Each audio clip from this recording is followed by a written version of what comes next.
Halo, saudara-saudara. Jumpa lagi di The Soleh Solihun Interview. Ini salah satu orang yang pernah meninggalkan komen dan bertanya kenapa kalau sama saya nggak pernah wawancara. Banyak komennya. Beri sambutan yang meriah untuk Sule. Terima kasih, wow, tepuk tangan semuanya. Oh, luar biasa ya. Ini memang salah satu channel yang mengedukasi buat masyarakat ya, padahal isinya nggak jelas. Kalau nama Sule itu dari lahir apa nama panggung sebetulnya? Sule nama dari Kan lahir. Entis Sutisna. Bukan Tisna, Sutisna. Sutisna aja. Di KTP mah Sutisna aja. Sutisna. Kenapa bisa jadi panggilannya Sule? Nah, waktu dulu kalau orang Sunda pasti tahu, saya nongtot leho. Oh, nongtot leho. Nah, jadi kalau misalkan lagi main, ingusnya kan keluar. Tuh kata bapak saya, siapa dasar si Sule. Nah, gitu. Sutisna nongtot leho. Susut leho. Oh, Sule susut teh. leho. Susut eta leho. Gitu. Jadi Sule. Buat yang nggak ngerti, susut leho itu seka itu ingusnya dielap. Lap ingus, ya. Elap. Berarti dulu anak ingusan ya. Iya, anak ingusan. Tapi filosofinya bagus. Apa itu? Ingus itu kan kotor sebetulnya. Tapi bermanfaat. Kalau nggak keluar ingus berarti penyakit ngumpul. Nah, gitu. Jadi Sule itu bermanfaat untuk orang banyak. Oh, Itu. Tapi- Walaupun kotor. walaupun orang suka jijik kalau nempel. Iya, walaupun suka jijik. Kan ada orang yang jijik melihat Sule, ada juga yang suka melihat Sule. Itu realita di dunia. Oh. Gitu. Jadi ingus itu ada yang jijik, ada yang suka juga, ada yang perlu dengan ingus. Tapi memang ada orang sekarang yang jijik sama Sule. Apanya? Maksudnya pernah ngomong atau pernah tahu? Ada. Masa sih? Ada ibu-ibu Bilangnya gimana yang jijik? lagi hamil, kan bilang amit-amit berarti jijik dong, ya kan? Lihat muka saya. Di mana kejadiannya? Banyak kejadian kayak begitu. Minta diulap perutnya, tapi dia bilang amit-amit gitu. Kok ada? Nah itu dia makanya. Ngidam tapi amit-amit. Tapi amit-amit gitu. Jadi terus buat apa saya megang perutnya? Ya rezekinya aja. Oh berarti otomatis mukanya enggak, walaupun tidak disebutin, tapi saya paham. Ya tapi kan mukanya nggak akan mirip, kan bukan anak Sule ya. Itu dia. Nggak perlu diamit-amitin juga dan nggak akan mirip. Jadi semua buat ibu-ibu sudah paham sekarang ya. Emang banyak ibu-ibu yang suka minta diusap-usap perutnya? Banyak. Ada yang mau jambak rambut, nyampe benar-benar kenceng. Narik. Jambaknya. Iya.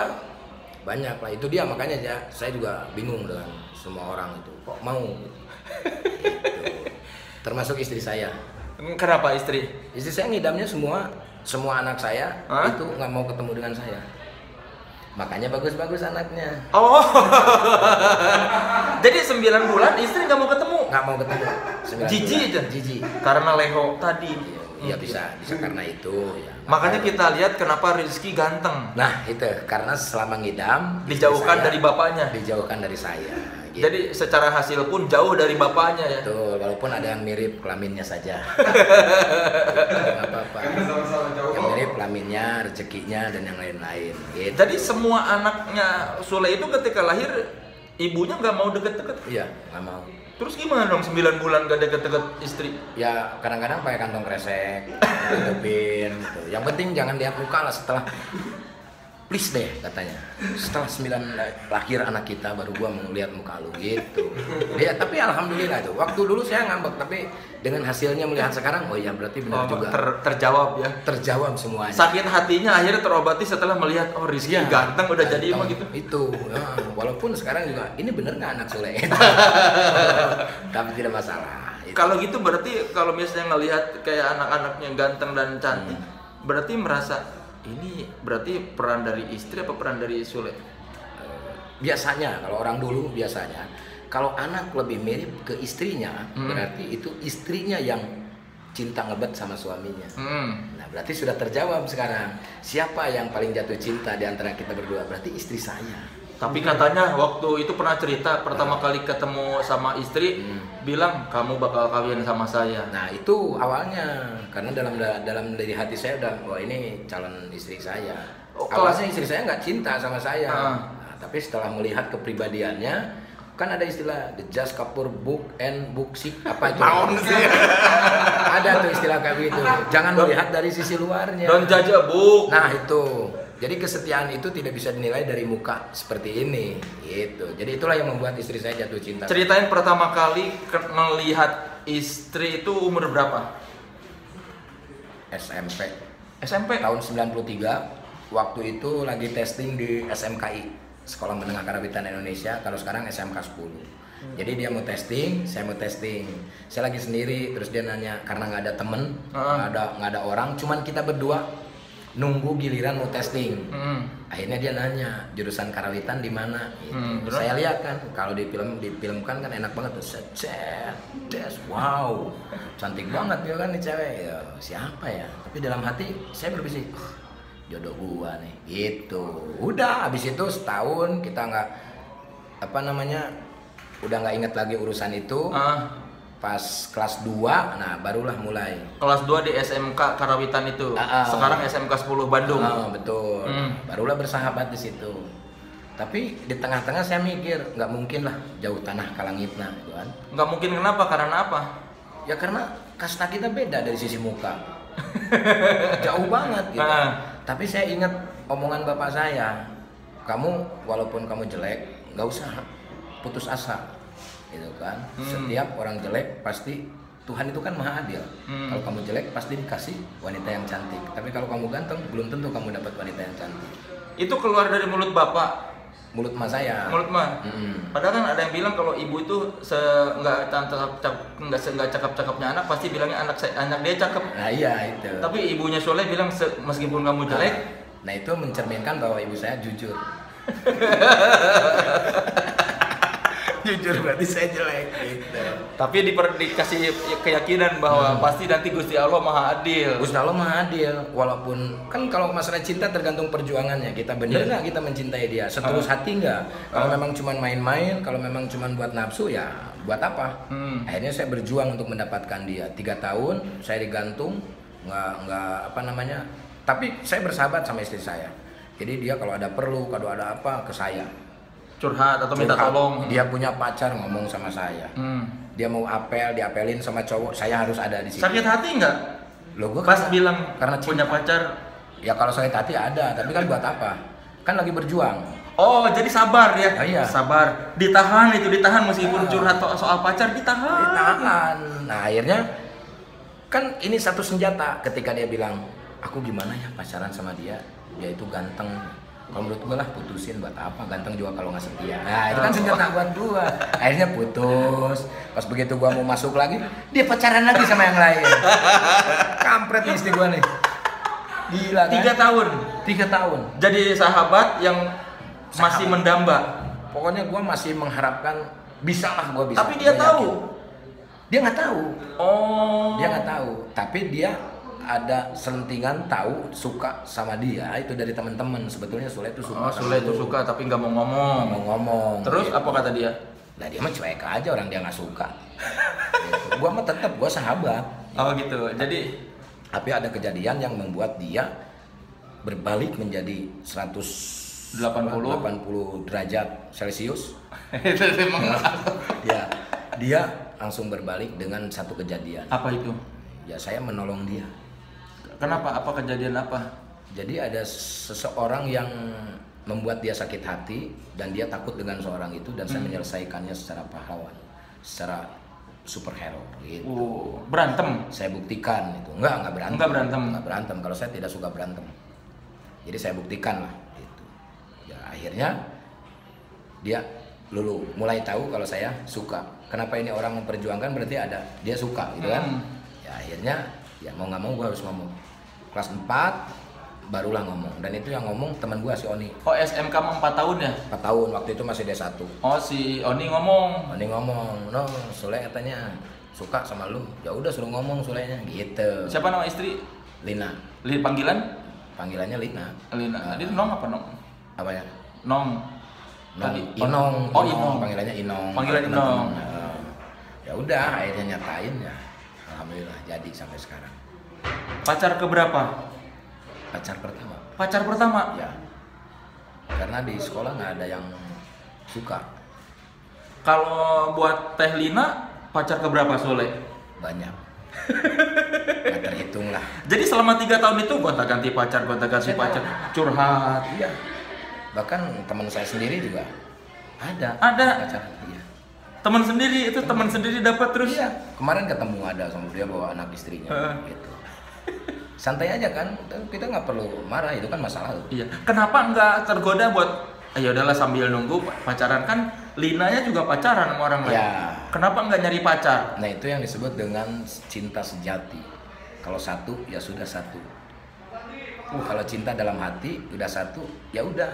Lu tujuannya mau deketin dia buat apa? Buat jadi istri dunia akhirat nggak? Kalau mau dunia akhirat, ya udah ngapain ke tempat lain? Tunggu aja sampai dia dapat dan akhirnya dapat. Ini beneran cinta pada pandangan pertama tuh ya? Pandangan pertama banget.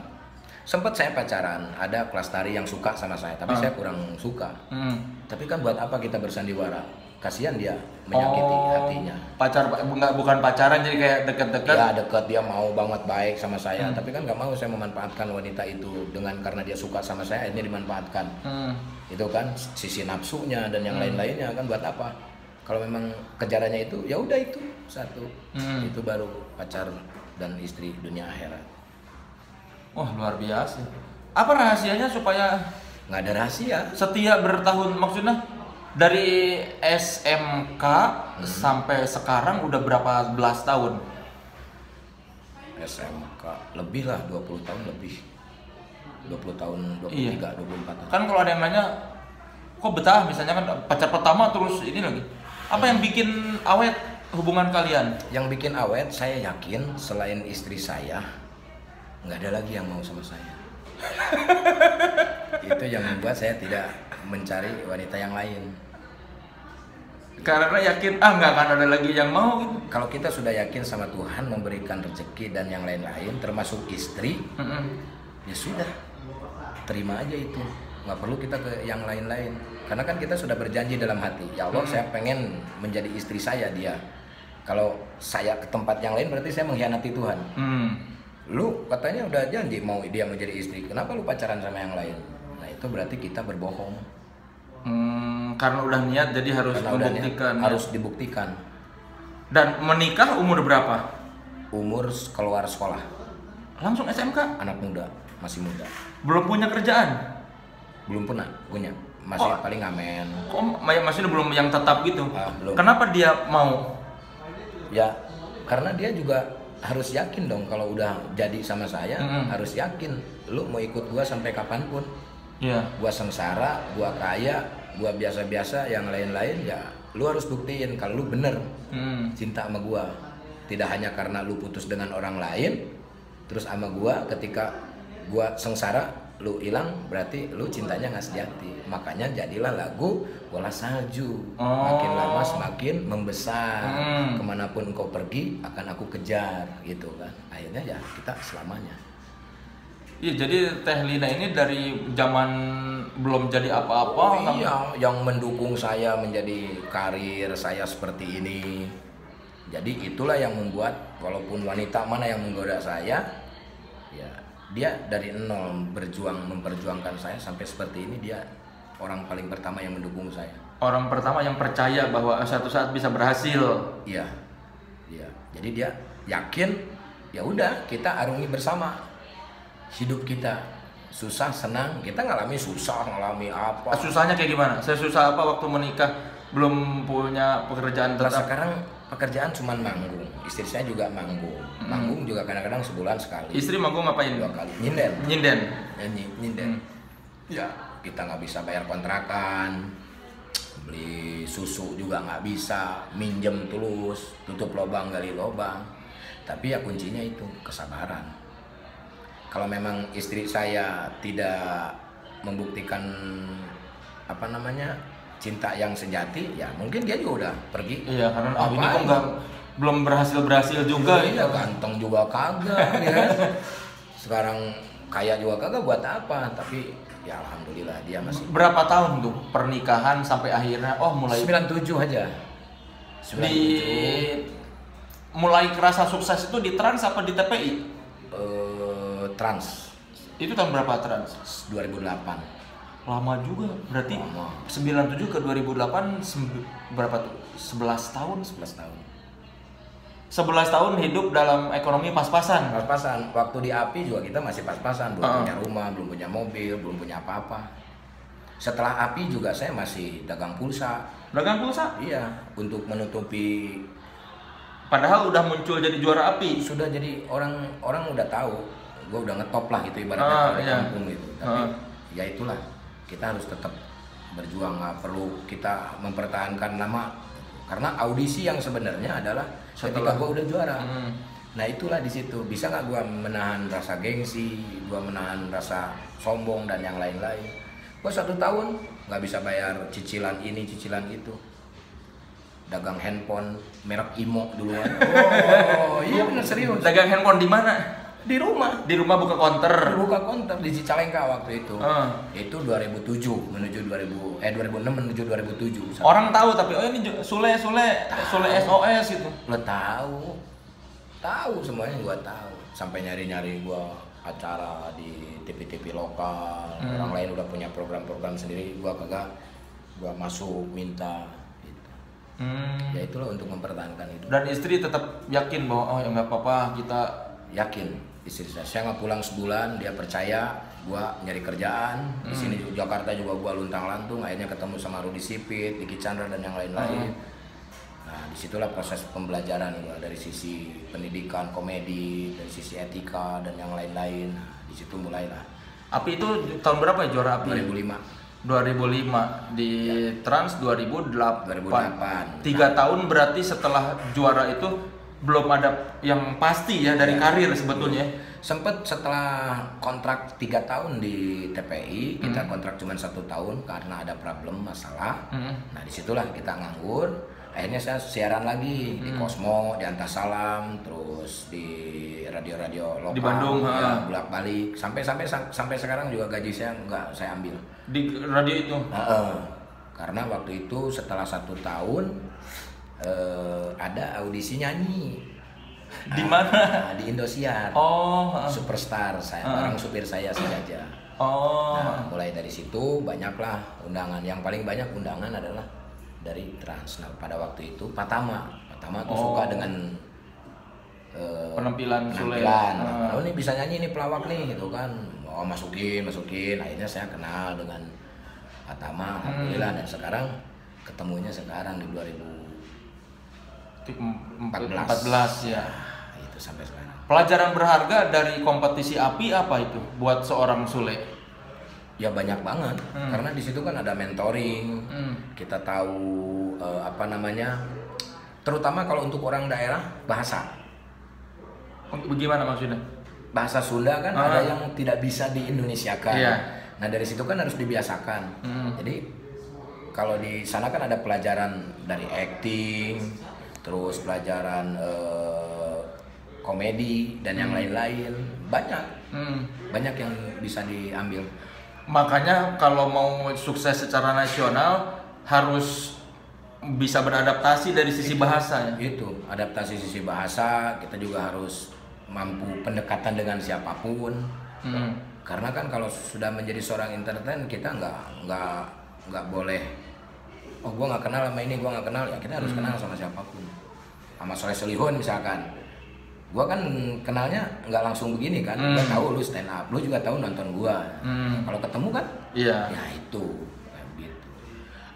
Gimana caranya supaya menjaga kan sekarang ini kayaknya salah satu pelawak ya tokoh Sunda, seniman Sunda itu kan ya Sule yang dikenal secara nasional. Gimana supaya tetap terjaga itu si nuansa tradisional itu, nuansa Sundanya selama bertahun-tahun? Ya itu kan dibalikan ke diri kita. Kalau kita menjadi seorang yang lahir di Tatar Sunda, kemampuan kita apa? Ya kita harus melestarikan tradisi dan budaya yang ada di Sunda. Jadi tetap saya walaupun orang yang tinggal di Jakarta nasional, bahasa Sunda mah ulah leungit. Itu kan salah satu budaya kan, bahasa tradisi. Kayak taruh di net ini televisi masa kini, ya gue harus bisa dong masuk gamelan Sunda, harus bisa masuk wayang, harus bisa masuk tarian Sunda harus bisa masuk, apapun harus bisa masuk, dan itu bisa masuk. Itu gimana waktu itu meyakinkan supaya ini nih masukin nih wayang atau tarian atau sinden? Gimana meyakinkan petinggi-petinggi TV bahwa ini bisa menjual secara nasional? Lah bisa. Ya saya ngomong seperti ini. TV net ini adalah salah satu gebrakan baru TV modern masa kini. Tapi kalau menurut saya tidak akan menjadi masa kini ketika televisi ini melupakan budayanya sendiri. Nah itu yang membuat wayang dan yang lain-lain bisa masuk. Gitu. Kalau ngelihat secara keseluruhan kayak seniman-seniman Sunda sekarang perkembangannya gimana? Kalau perkembangan dari di Bandung bagus, sebetulnya bagus, cuman ya belum ada yang bisa mengangkat ke nasional karena kebanyakan mereka itu lakunya di luar, di luar negeri. Nah itulah Tuhan itu memberikan keadilan, ya kan? Saya jarang bermain Di luar musik negeri. di luar negeri, tapi saya diterima di Indonesia skala nasional. Yang lain enggak nih di skala nasional. Misalkan Ega Robot, ya kan, terus yang lain-lainnya Namin Group atau apa, Bajidor kan banyak banget Sunda. Tapi mereka sering ke luar negeri. Nah, itulah keadilan Tuhan yang sudah diberikan. Jadi jangan berkecil hati. Sunda tetap nanjar cek urang mah gitu. Seniman Sunda yang mempengaruhi seorang Sule siapa? Seniman Sunda banyak lah karena saya kan sekolah seni. Yang paling waktu kecil ngelihat dia pengen keren nih si ini misalnya. Seniman ini ya, kokoh suara. Mang Koko. Koswara. Makanya kenapa saya masuk ke SMKI karena saya suka dengan Mang Koko Koswara. Karena dulu populer lagu-lagunya. Diperkenalkan oleh bapak saya lagu badminton yang dipakai sama Benyamin. Itu kan Koko Koswara. Dia kan mempunyai gelar pahlawan seni. Dia asli orang Tasik, Indiang. Anaknya Ibu Ida Rosida. Nah, gimana caranya saya ketemu sama Mang Koko? Ya nggak bisa, Mang Koko udah nggak ada, ya kan? Akhirnya masuk ke SMKI karena di SMKI ada anaknya Ibu Ida Rosida. Makanya masuk SMK. Nah, karena saya suka lagu-lagunya. Itu kan filosofi lagunya keren banget, Pak. Rumis Burum Dina Uri. Itu kan menceritakan tentang pertempuran DITI. Ya kan? Terus lagu Bulan di Bandung Kermayung, Bulan Langit Lang Layangan. Pokoknya banyak lah. Nah itu saya menyukai dia itu karena dari sisi intonasinya mudah dihafal dan bisa dikenang sampai kapanpun. Sampai saat ini juga lagu-lagunya masih ada. Akhirnya kenal sama Ibu Ida Rosida? Kenal, bahkan sampai sekarang juga kita sudah menjadi saudara. Padahal itu guru saya. Iya, jadi kemarin baru saya umrohkan dia, alhamdulillah. Kesampean ketemu kenal sama keluarga yang memang diidolakan. Iya, karena kalau saya punya prinsip begini, mengidolakan seseorang itu jangan semuanya, jangan hanya satu, gue mah ini, yang lain fanatik. Enggak, kalau saya. Contoh kayak pelawak. Saya semua pelawak yang ada di Indonesia saya suka. Tidak pernah tidak suka saya. Yang ada di dunia juga saya suka, mau Eddie Murphy, Mr. Bean, mau Jim Carrey dan yang lain-lain, gue suka. Jangan terlalu masih ini sini gitu. Iya, misalkan ada stand up, gue nggak suka stand up. Enggak, kalau gue pelajari, gue harus suka karena gue tinggal di Indonesia. Iya. Gitu. Jadi jangan ada pro kontra di antara kita gitu loh. Harus suka. Gue mau pelawak Jawa, gue suka. Ada kebanyakan orang, mana yang orang Jawa nih? Banyak gitu. Loh, urusannya apa? Gitu. Mereka sama-sama manusia kok. Kita bisa mengambil ilmu dari mereka. Gitu. Jangan merasa kita punya ide. Ini ide dari gue. Ini enggak ada. Semuanya dari Allah. Gitu kan? Anjir, ceramah. Luar biasa bijak oke-nya terus. Maksudnya jadi perlu lah, misalnya ayah ras dan yang lain-lain, kita sama manusia. Jadi kita menyukai seseorang itu tidak hanya dengan dia ras yang sama, jangan berbeda juga nggak apa-apa. Gue suka sama Kang Ibing, gue suka sama Jojon, masih orang Sunda. Sama Timbul juga gue suka, sama Sri Mulat gue suka, Patrio lain-lainnya, sampai ke stand up comedy pun gue suka. Jadi jangan membatasi diri lah ya. Kalau gue prinsip begitu, gue nggak membatasi diri. Gitu. Kalau suka itu kan diawali kita akan menjadi seorang pelawak itu kan harus jadi suka dulu. Kalau kita udah nggak suka sama satu pelawak aja ya mau gimana jadi pelawak yang bagus gitu kan. Kalau anak-anak zaman sekarang kan ini mah gini enggak, jangan mah slapstick mah gitu. Nah itu makanya mau slapstick, mau verbal, mau apa, itu kemampuan mereka masing-masing. Kalau seorang Sule pernah mengalami kesulitan membuat orang tertawa nggak? Tergantung situasi kalau menurut saya. Tergantung situasi. Selama ini sih belum pernah. tapi ada kalanya situasi yang tidak mendukung kita. Misal, Karena kalau yang membuat tertawa itu adalah penonton. Sebetulnya iya. ya kita Karena ikut yang lain ketawa ikut, Nah, lucu. kita sebagai pemikir. Nah, kalau suasananya lagi nggak enak, misalkan lagi makan atau apa, nah itu yang paling susah. Pokoknya saya kalau di pernikahan orang Mandarin lah, nah itu yang sering gagal. Gitu. Tapi saya punya trik lain. Apa itu? Gitu. Ketika mereka sedang makan, kita di atas, saya ikut makan. Jadi nggak usah manggung dulu. Nah, jadi orang perhatian, ini ngapain orang nih, orang makan. Oh, bapak berhenti dulu kan, saya lagi ngelawak loh. Oh. Gitu kan. Kalau bapak masih makan ya saya juga ikut makan. Akhirnya saya makan dulu semua. Udah beres makannya, udah beres, saya langsung ngelawak. Gitu. Walaupun saya ditegur pernah sama yang punya acara gitu kan. Kenapa? Gara-gara ikut makan? Nggak bisa dong. Loh, situ Iya. juga nggak bisa dong. Kita kan manusia saling menghargai. Iya, iya. Saya profesinya sebagai pelawak. Anda konsumen saya untuk saya ngelawak. Nah, jangan Anda mentang-mentang bayar terus saya di sini dihina. Dengan nggak diperhatiin, Nggak diperhatiin. ya, malah pada gitu. makan. Oh, malah pada makan. Ya saya ikut makan dong. Akhirnya ya udah. Tapi kan itu kosong. Kan ada musik. Musik aja dulu. Karena saya dipaksa untuk main, gitu kan. Ya harusnya musik aja dulu. Akhirnya musik. Saya ikut makan aja udah. Akhirnya kan akrab dengan penonton. Udah beres makan, saya naik aja udah langsung ketawa. Gitu kan. Ngetawain apa? Ngetawain karena gua ikut makan. Oh, yang tadi ikut makan, wah setan lu. Gitu, akhirnya lancar ngelawak. Tapi kan kadang-kadang kalau jadi pelawak tuh orang suka menganggap kita ini selalu humoris, terus bisa diajak bercanda kapan aja. Nggak semuanya. Nggak semuanya. Tergantung. Kita juga manusia, pelawak juga manusia. Ada seriusnya, ada marahnya. Iya, suka nemuin gitu nggak orang-orang yang Kang Soleh, ayo tuh nggak bodor. Banyak. Biasanya ditanggepin dengan apa? Kalau saya tanggapinnya begini, Kang Sule nggak bodor atuh, jangan naon nggak bodor, gitu kan? Buat apa ngelawak saya gitu? Lah kan Kang Sule pelawak. Sekarang begini, kamu profesi apa? Saya supir angkot. Kamu di rumah main nyupir angkot juga nggak? Nggak. Nah itu sama, ngapain gua ngelawak di sini? Ya kan? Tukang beca, coba. Masa harus ngebeca di rumah? Nggak bisa. Pelawak juga masa harus ngelawak di rumah? Kalau saya ngelawak di rumah siapa yang bayar? Ya kan? Kamu ngebeca di rumah siapa yang bayar? Istri kamu nggak mungkin bayar. Gitu. Jadi itu pertanyaan sangat memusingkan kalau menurut saya. Kalau menurut Teh Lina, Mang Soleh lucu nggak? Ya makanya dia mau. Karena 70% wanita menyukai laki-laki yang mempunyai selera humor yang tinggi. Itu yang membuat suka gitu. Nggak ada lagi kalau muka mah dia nggak terlalu inilah, biasa. Dia pacar dia juga ganteng. Yang meluluhkan hati saya ya itu gitu. Humoris. Dengan cerita anekdot yang membuat dia tertawa bahagia dan lain-lain itu. Jadi sebetulnya tips buat yang mukanya nggak ganteng, Kamu melawak aja. Tenang aja, teman saya juga Sodikin bener nih Mas Umar. Dia jelek, terus dia tuh pengen punya wanita cakep. Saya kasih tahu tipsnya, kamu ngelawak, belajar ngelawak. Akhirnya dia belajar. Alhamdulillah sekarang apa? Siap. Wah, panjang ya, Boy.